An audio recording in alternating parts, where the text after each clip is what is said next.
the first part, this has the type sum preset and the background, just dimming it down, double clicking on that part of the layer to dim this down. 50% is fine.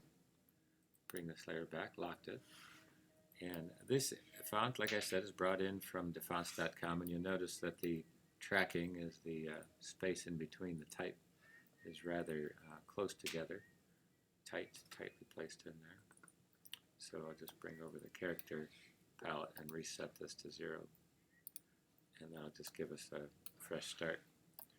And when you take a look at some of these items, you can take the text tool and highlight this part, for example, produce, and just increase the point size, and by doing so, just using the arrow key so you can still see what you're doing on the screen, let that happen. So now you can see that the tracking could be spread out, so I'm just going to do that till it hits the E and the P for the produce, and then highlight the second part. This is all one text box.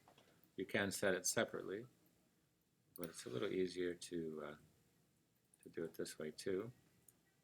So just trying to set that section right there.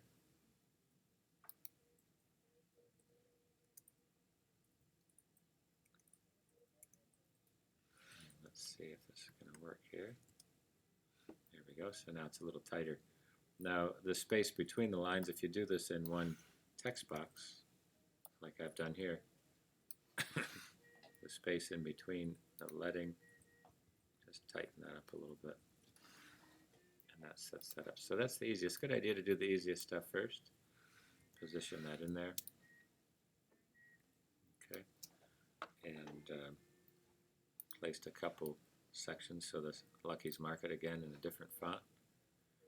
And choosing the red color. You can eyedrop color to get the color from the market itself.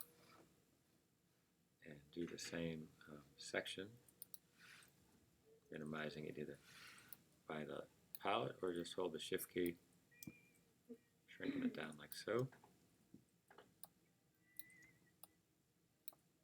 putting it there. And the same, have a couple of fonts typed out. And again, shift keying that to make that just a little bit smaller. Placing that in there. So the height is right, and again, just increasing some of the tracking in between it. So it'll build that section up. Up at the top, have a little segment for the font there. So take the text, and you can easily highlight that. Take a look at the font itself. Now you'll notice this is a font that is relatively without the italic piece to it, but still want to use it, so I can make it large enough. Zoom out just so you can expand it a little bit. Placing it there. It's a little different font. Section that off. And use the skew tool. So here's the scale and the shear tool. It's already set to the corner down there, so just click and slightly drag it with the shift key held down. And that'll give you that curvature there. You also notice that if you wanted it thicker in this particular font style, it's only regular. So you can click on the stroke and kind of create a little bit, give it a thickness to it, and that'll give you that setup. I'm going to option and put one up here at the top. Delete that. Take the tab text tool, highlight it, and just type in the freshest. Set that right there. And now for the top piece, it's a little trickier. You could try to outline this. You could try to create it from what it looks like, but I'm just going to build this up from scratch here. So I'll kind of look at the top. I can Command R to get some ruler guides. Maybe put one at the top and the bottom of the curve here, and just go ahead and give a vertical, approximate the middle, and just come out to the side, locate this here, Smart Guide's going to help me guide that down there. And this will give me, but it's not the exact piece that I made, so I put a ruler guide down below it. Direct selection tool on this point. And that gives me that particular section. And then just take the reflect tool, option on the vertical middle guide, hit a copy there. Select both of them. Use the shape builder to combine them. There's the shape builder. And then take a look, it has a line segment. So I'll take the line segment tool, just click on this part and stretch it out. Take a look at the section for the stroke, make it a little bit thicker. Okay, has a circle at the end. So just hold the option, make a little circle there. Take a look at the stroke and put it on the interior section. Take these two pieces, do the reflect tool with the option in the middle, and copy. So now I have this part. Take this type, and while it's highlighted, just make it white. I have to do the outline too, but I'll set that down here just so you can see it. Command Option bracket to bring it to the front. And go to the stroke and make that white. So now you have this part pretty much ready to go. The only thing that's different is the red, so I'm just going to grab that. Select these guys on either side. And I drop that color red.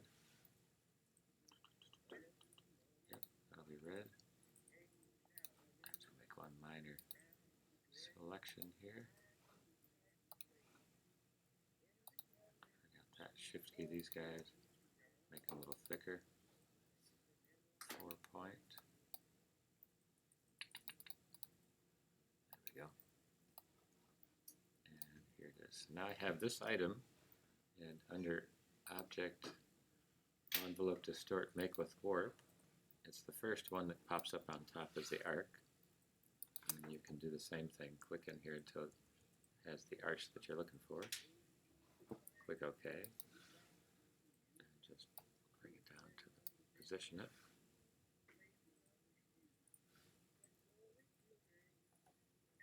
A little bit larger than the other.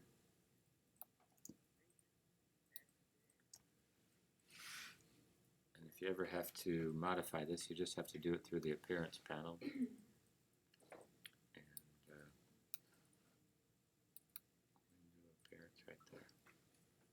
Here's the envelope, and it'll let you modify it from in there. So up at the top, it has this piece here.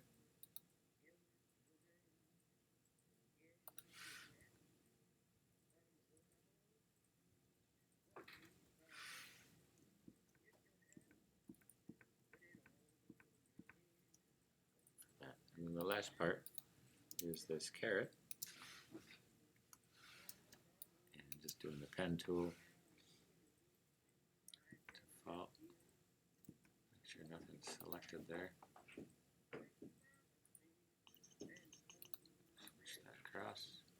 And just look at the outline of this caret mostly.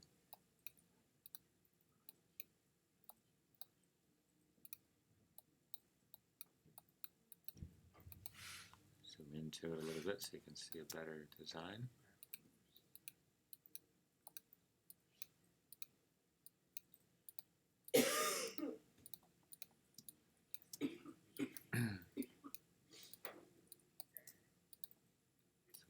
See, you can get the curves pretty well set.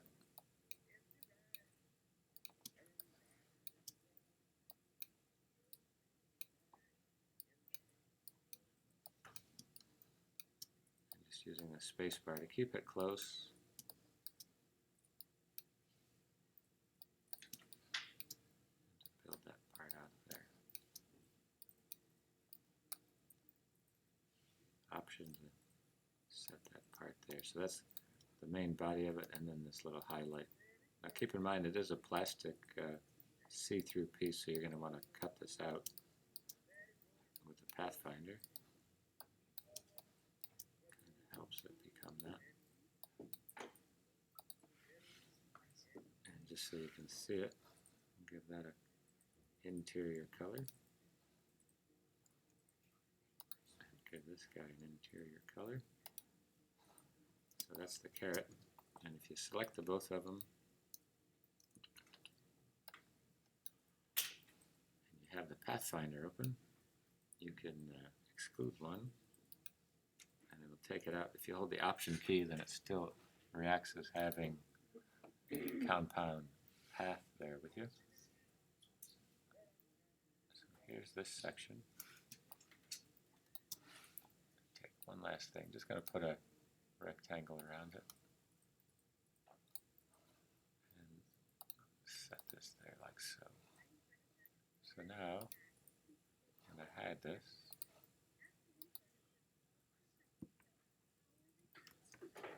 And build that part up.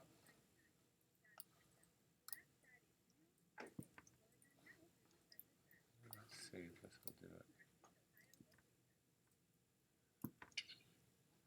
So we hide that, hide that, hide that. And there you have it. So it's a perfect package, has everything that you need with it, and it's all set up to go